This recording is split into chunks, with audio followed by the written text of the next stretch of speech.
Ассаламу алейкум кыргыз элим, сиздер менен Ачык Айкын каналы. Ар дайым жаңы жаңылыктарды угуу үчүн биздин каналыбызга катталып, коңгуроочону басып кетиңиздер. Кезектеги сөз Мадумаров Адахан Кимсанбаевич, сөз сизге берилет. Рахмат, урматтуу комитеттин мүчөлөрү, кесиптештер, чакырылган расмий жооптуу кызматкерлер. Мыйзамдын идеологиясы туура заманга шайкеш келет. Бирок ички мааниси бир топ келишпестиктерди жаратып аткандай сезилет. Өзү негизи бул мыйзамды өкмөт иштеп чыгыш керек эле. Кыргызстандагы мыкты орто окуу жай, жогорку окуу жай адистеринен бир курам түзүш керек эле. Илгери Союздун мезгилинде ушундай болчу эле, таң көрү ушул жокко чыгып кетти. Азыр август айын педагогикалык кеңеш деп республикалык чоң иш-чара өтчү эле.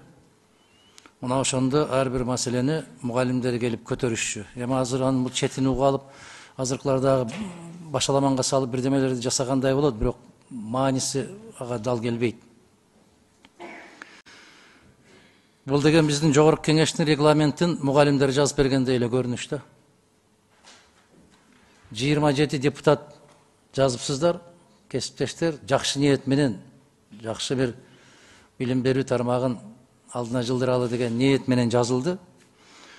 Бирок ишенип коюңуздар, бул абдан көп будуң чаңды пайда кылат. Себеп бул башка бир өлкөдөн көчүрүлүп алып, мында калька катары болгондагы биздин кыргыз реалдуулугуна көп жооп бере бербейт да. Мына автономиялык билим берүү дегендер чыгып атат. Плагиатка жол бербөө деген сөздөр, маселелер чыгып атат. 8-чи беренесинде Кыргыз Республикасынын ар бир жаранынын мектепке чейинки билим берүүнү, башталгыч жана негизги жалпы орто билим берүүнүн жана башталгыч кесиптик билим берүүнүн акысыз негизде алуусу деп атабыз. Декларацияда. Биздин конституциябыз бар, бирок иштебейт. Мыйзамдарыбыз бар, бирок иштебейт. Мен идеологиясына эч шек жаратпайм. Бул керек, жаңы мыйзам керек. Биринчи күндөн баштап сунуш кылдык эле. Азыркы заманга шайкеш келген билим берүү кодексин иштеп чыгышыбыз керекпиз. Муну билим берүү министрлиги менен дагы макулдашылганбыз. Жанагы эски кеткен министр менен эми эле акылдашып бүткөнгө чейин эле алмашып атасыңар. Ушундай бир чатак болуп атат. Ошол кодекстин ичинде бүтүндөй билим тармагы камтылышы керек да. Биринчи бөлүгү мектепке чейинки, экинчи бөлүгү мектеп, үчүнчү бөлүгү жанагы кесиптик окуу жайлар, төртүнчү бөлүгү жогорку окуу жайлар, кааласаңыздар бешинчи бөлүгүн илим жана билим деген багытта болушу керек. Мен Жанар мырза сизден сурайын, эми демилгечи 27 киши болуп атат.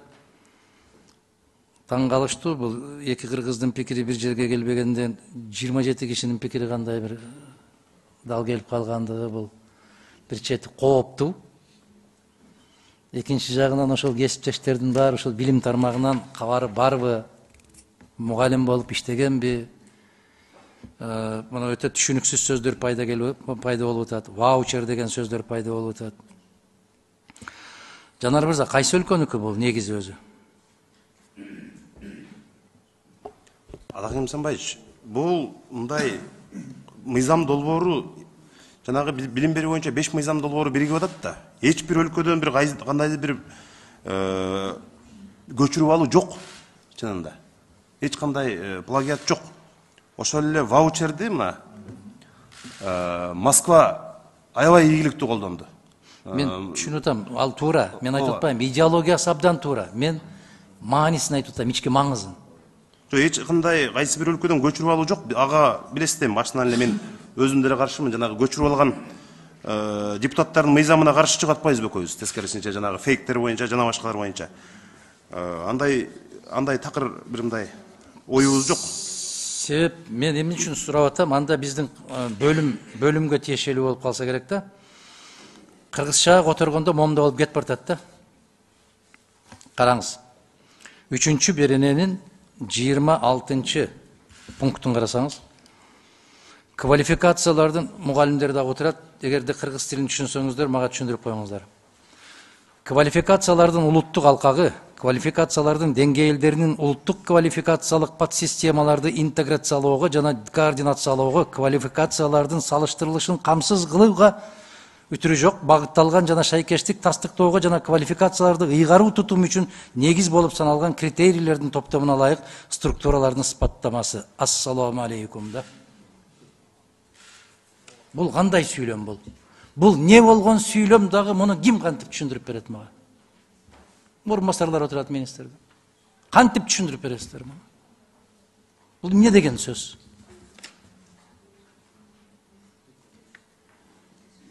Эгер мени кыргыз тилин жакшы түшүнбөйт десеңиздер, ошондой доомат койгула, мен кабыл алайын. 24-чү жагын караңыздар, 23-чүнү караңыз. Билимге өзгөчө муктаждары бар адамдар окууда, баарлашууда жана өз ара аракеттенүүдө кыйынчылыктарга дуушар болгон дене бойлук, психикалык, интеллектуалдык, жүрүм-турум же сенсордук бузуулары бар адамдар дейт. Бул кандай? Билимге өтө муктаждыктары бар адамдар деп түшүндүрмө берип атат кыргыз тилинде. Билим,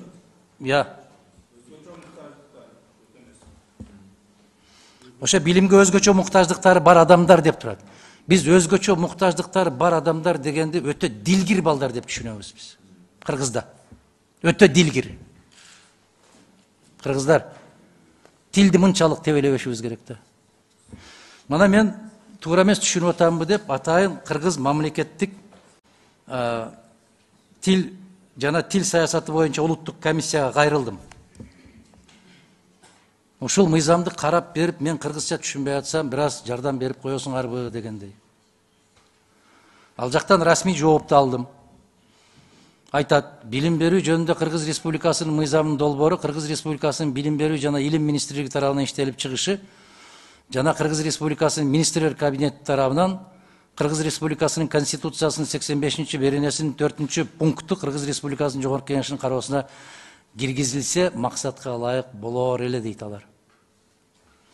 Долбоордун тексти мамлекеттик тилде жазылбастан башка тилден которулуп, калька даярдалгандыгы байкалып турат дейт да.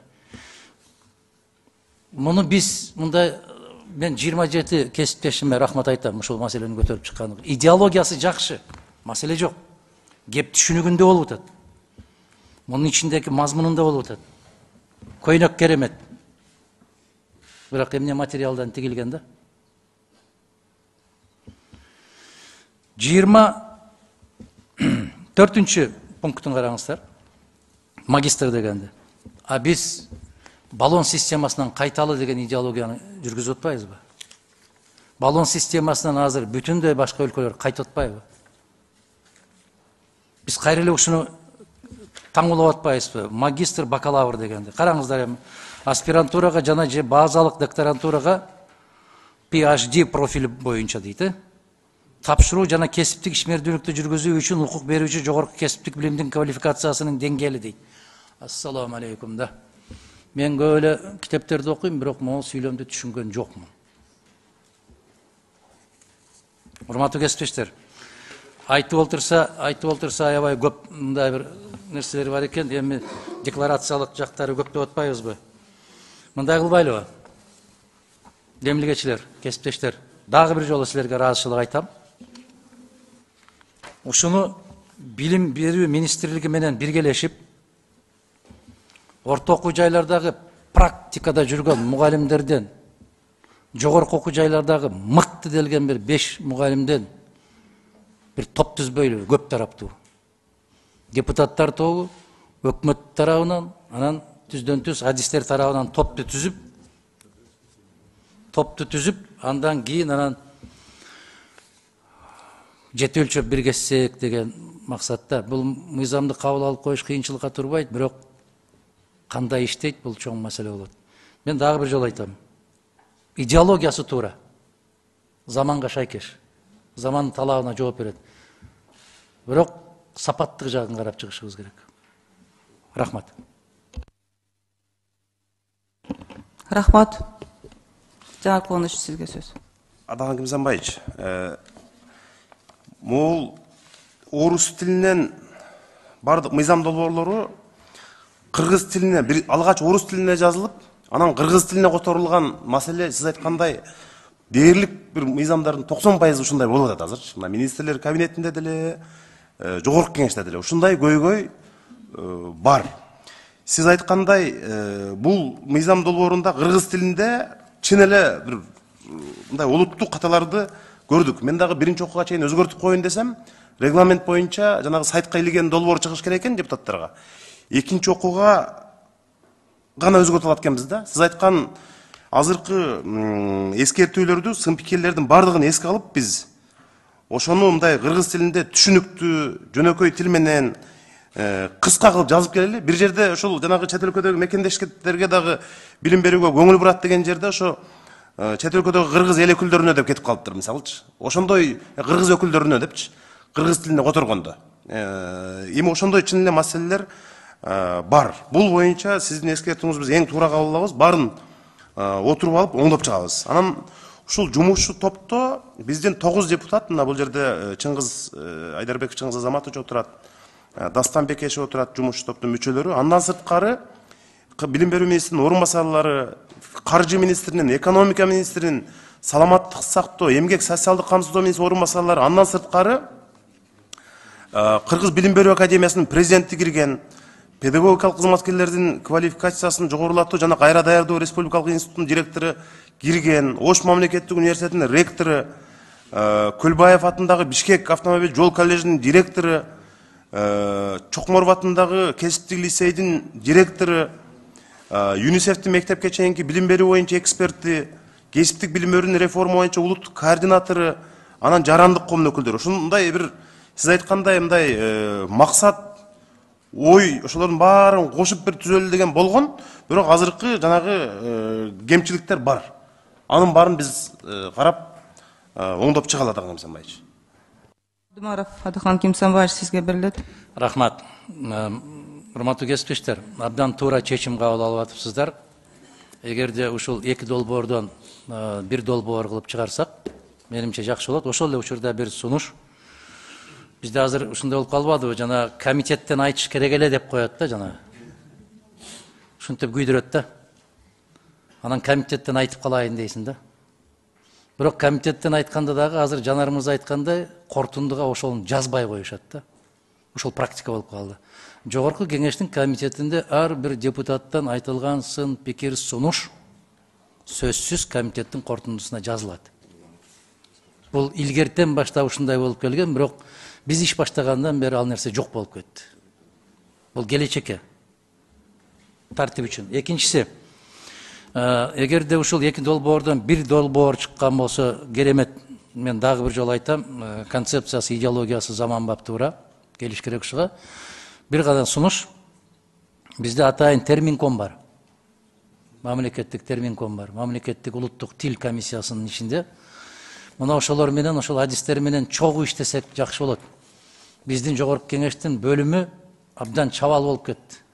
Котормочулар дагы, эксперттер дагы аябай чабал болуп кетти. Себеп жаштар деп отуруп, жаштарды алып келип алып, өтө чоң алишемдиктер кетип калып атат. Ушуну бир уялбашыбыз керек да, жанагы 60-ка 70-ке чыккан агайлардан, эжекелерден чакырып, ушул мыйзамды тазалап бериңиздер деп эле айтыш керек. Себеп бизде улуттук тилибизде канчалык сапаттуу мыйзамдар чыккан болсо, түшүнүүгө жеңил болот. Ушул сунушту гана киргизип коеюн. Кийин анан комитетте айтышыңыз керек эле дегенде мен айттым эле дегиш үчүн да. Рахмат. Рахмат. Чакырганыңыздар үчүн дагы бир жолу Венера айым рахмат, ыраазычылык билдирем. Ой пикирди укканыңыздар үчүн да ыраазычылык билдирем. Ишиңиздерге ийгилик. Рахмат. Каналга катталып, мага жакты деген белгини басып, ой пикири калтырууну унутпаңыз. Чымындай жанды чыркаткан чындык биз менен.